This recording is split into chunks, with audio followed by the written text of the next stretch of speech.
तो चलिए इस वीडियो में बात करते हैं गिट की। तो गिट इंस्टॉल, सबसे पहले अपने सिस्टम पर गिट को इंस्टॉल करते हैं। इसके लिए आपको यहाँ पर आना और क्लिक करना। इससे आपको इस वेबसाइट पे ले जाया जाएगा और यहाँ से आप देख सकते हैं गिट के बारे में सारा डिटेल दिया हुआ है। तो विंडोज़ ऑपरेटिंग सिस्टम है तो आपको सिंपली यहाँ पे क्लिक करना है और यहाँ से आपको जो भी अपना आपका विंडोज़ है 32 बिट है या 64 बिट वर्जन है क्या है, उसी हिसाब से यहाँ पर आपको इंस्टॉल कर लेना है।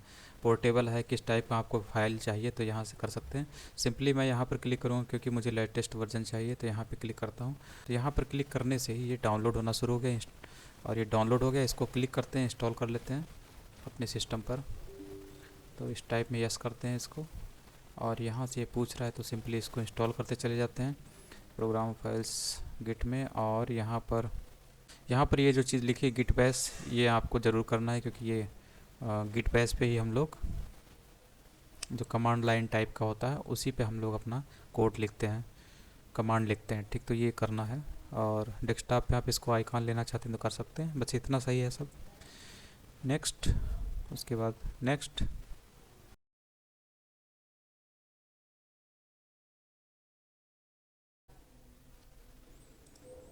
तो ये फिनिश हो गया। यहाँ पर क्लिक करते हैं तो ये आपका ओपन हो जाता है और इसको हम लोग बंद कर देते हैं।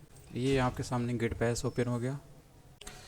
गिट को इंस्टॉल करने के बाद आपके सामने ये लिखा हुआ है using git with command line. यहाँ पर आना है तो इसको पढ़ लेना है कि ये क्या चीज़ लिखा हो। ये बोलता है कि आपने जो गिट से गिट सॉफ्टवेयर इंस्टॉल किया है तो उसके अंदर ही आपको एक गिट बैश मिलता है। Git bash just like command की तरह होता है, जैसे CMD होता है हमारा कमांड लाइन लिखते हैं, उसी टाइप का गिट बैश होता है। कुछ इस टाइप का आपको मिलेगा जैसे ये है। तो इस पर आपको जाना है और ये जो है इस टाइप में लिखना है।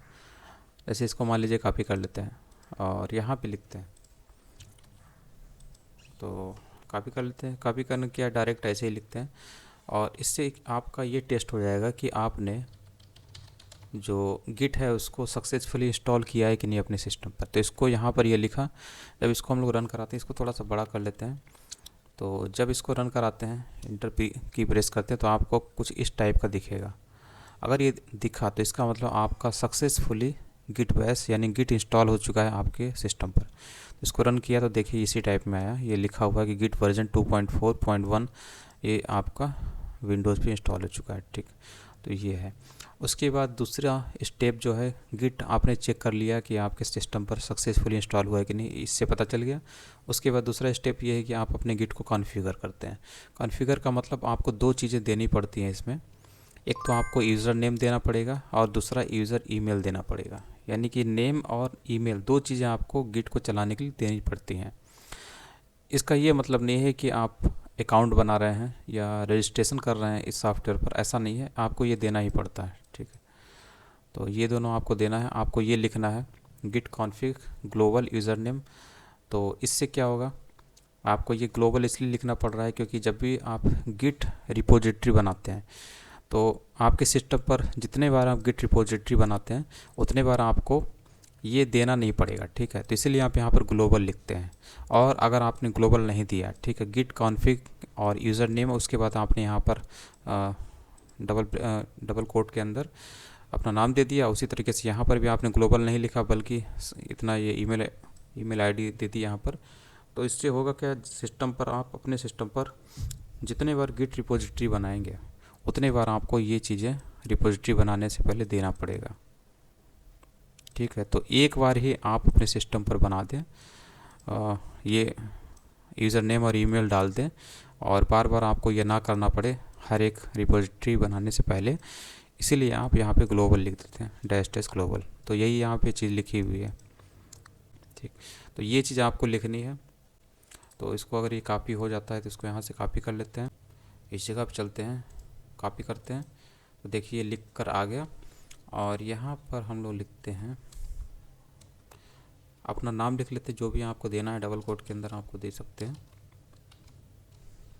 मैं अपना नाम यहाँ पे देता हूँ, थोड़ा सा इसको बड़ा कर लेते हैं।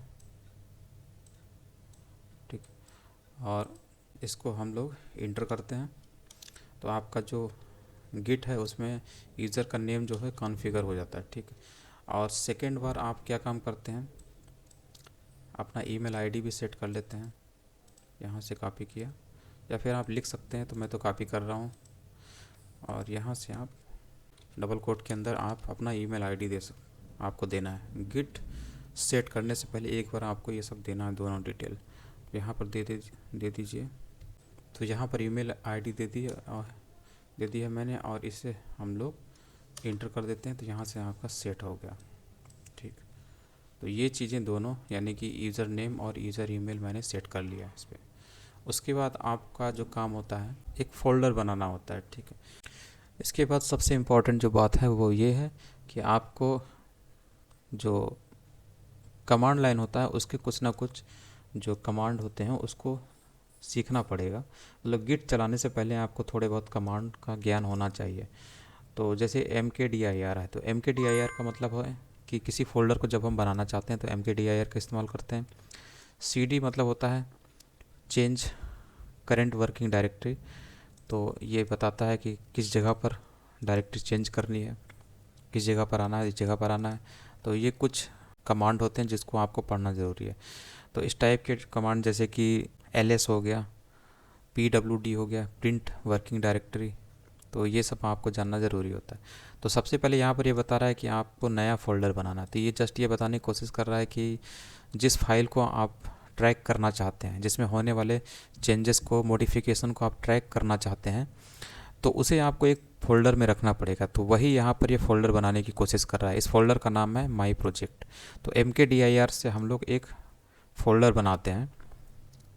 तो बना लेते हैं इसको, और यहाँ पर फोल्डर का नाम रख देते। मान लीजिए मैंने रखा माई फर्स्ट प्रोजेक्ट, ठीक है, ये रखा, इसको इंटर कर दिया। तो अब आपका ये फ़ोल्डर बन गया। अब अगर आप इसमें pwd प्रिंट वर्किंग डायरेक्टरी लिख कर ये चेक करते हैं कि आपकी पोजीशन क्या है, तो ये बता रहा है कि आपकी वर्किंग जो डायरेक्टरी है वो सी यूज़र्स, उसके बाद अरविंद, इसके अंदर आप काम कर रहे हैं और इसी के अंदर आपका ये फ़ोल्डर बना हुआ है। इसको यहाँ से भी समझ सकते हैं। ये आपका देखिए यूजर्स, और उसमें ये आपको माय फर्स्ट प्रोजेक्ट, ये फ़ोल्डर आपको दिख रहा है। और इसी फोल्डर के अंदर आपको एक फ़ाइल बनानी है, ठीक है, जिसको आपको ट्रैक करना है। उससे पहले आपको यहाँ पर एक गिट रिपोजिटरी बनानी पड़ेगी, और वही गिट जो रिपोजिटरी होती है उसका एक्सटेंशन .git गिट होता है, जो कि अपने पड़ोस में रखी हुई किसी भी फाइल को ट्रैक कर सकती है, उसके मॉडिफिकेशन को ट्रैक कर सकती है। अब इस जगह पर इस फोल्डर के अंदर हमें गिट को इनिशलाइज करना, यानी गिट रिपोजिटरी बनानी है, जैसा कि यहाँ पर आपको दिख रहा होगा। तो यहाँ पर देखते हैं pwd करके कहाँ पर हैं, तो यहाँ पर हैं। और तो pwd से पता चला कि हम लोग इसके अंदर हैं, यानी कि अरविंद नाम के जो फोल्डर है उसके अंदर है, यानी कि हम लोग की जो पोजीशन है वो कुछ यहाँ पर है, और इसके अंदर ही हम लोगों को जाना है माय फर्स्ट प्रोजेक्ट के अंदर। तो यही हम लोग का फोल्डर है, और इसके अंदर ही हमें .git से एक रिपोजिटरी बनानी है, जो कि इसी फोल्डर के अंदर मौजूद दूसरी फाइलों में होने वाले मॉडिफिकेशन को ट्रैक करने वाली है। तो हमें cd चेंज डायरेक्टरी, और यहाँ पर देना पड़ेगा अपने फोल्डर का नाम। तो माई फर्स्ट proj यही था नाम। तो इंटर करते हैं तो हम लोग इसके अंदर आ जाते हैं। आप अगर आप देखेंगे इसको pwd करेंगे प्रिंट वर्किंग डायरेक्टरी, तो आपको ये एड्रेस दिखाएगा कि हाँ आप सी यूज़र्स अरविंद और इसके अंदर आ चुके हैं, यानी कि आपकी पोजीशन इस समय यहाँ पर है, यानी कि इस फोल्डर के आप अंदर आ गए कुछ इस तरीके से, जैसे ये आपको दिखा रहा है। और इसके अंदर आपको गिट रिपोजिटरी बनानी है। तो बनाने से पहले जो सबसे इम्पॉर्टेंट बात होती है वो ये है कि आपको पहले ये चेक करना पड़ेगा कि क्या इसके अंदर पहले से गिट जो एक्सटेंशन वाली फ़ाइल है, यानी गिट रिपोजिटरी पहले से बनी है कि नहीं।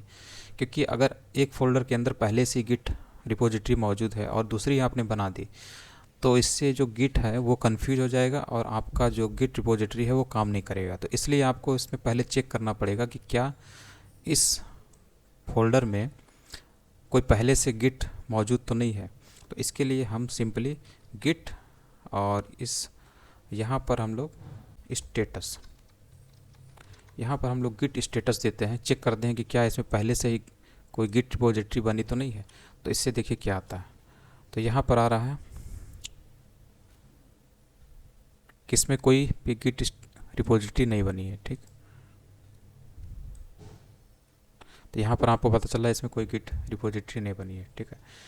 तो इसके बाद हम लोग आराम से यहाँ पर एक गिट रिपोजिटरी बना सकते हैं। तो गिट, और उसके बाद आपको यहाँ पर गिट इनिशलाइज करना है, आपको ये वाला कीवर्ड यहाँ पे देना पड़ेगा। गिट इनिट लिखा, अब इससे क्या होगा, तो ये लिख रहा है इनिशलाइज्ड एम्प्टी गिट रिपोजिटरी। यहाँ पर गिट रिपोजिटरी बन चुकी है इस फोल्डर के अंदर इस डॉट गिट से, ठीक है। यानी कि आपने अपने माई फर्स्ट प्रोजेक्ट नाम के फोल्डर में एक गिट रिपोजिटरी बना दी है, और यही इसी फोल्डर में मौजूद जो फाइलें हैं जिसको आपको ट्रैक करना है, मॉडिफिकेशन को, उनके मॉडिफिकेशन को ट्रैक करना है, उसको ये ट्रैक कर पाएगी। तो आपने गिट रिपोजिटरी अपने फोल्डर में बना ली है, ठीक है। Git creates a hidden folder to keep track of changes.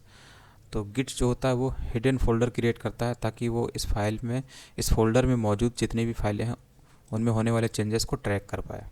तो इस तरीके से होता है। अगली बार हम लोग जब देखेंगे तो इसके अंदर हम लोग उन फाइल्स को बनाएंगे जिसमें होने वाले चेंजेस को ट्रैक करेंगे, किस तरीके से डॉट गिट वाली जो फाइल है दूसरे फाइल में होने वाले चेंजेस को ट्रैक करती है, जो कि इसी फोल्डर में मौजूद होनी चाहिए।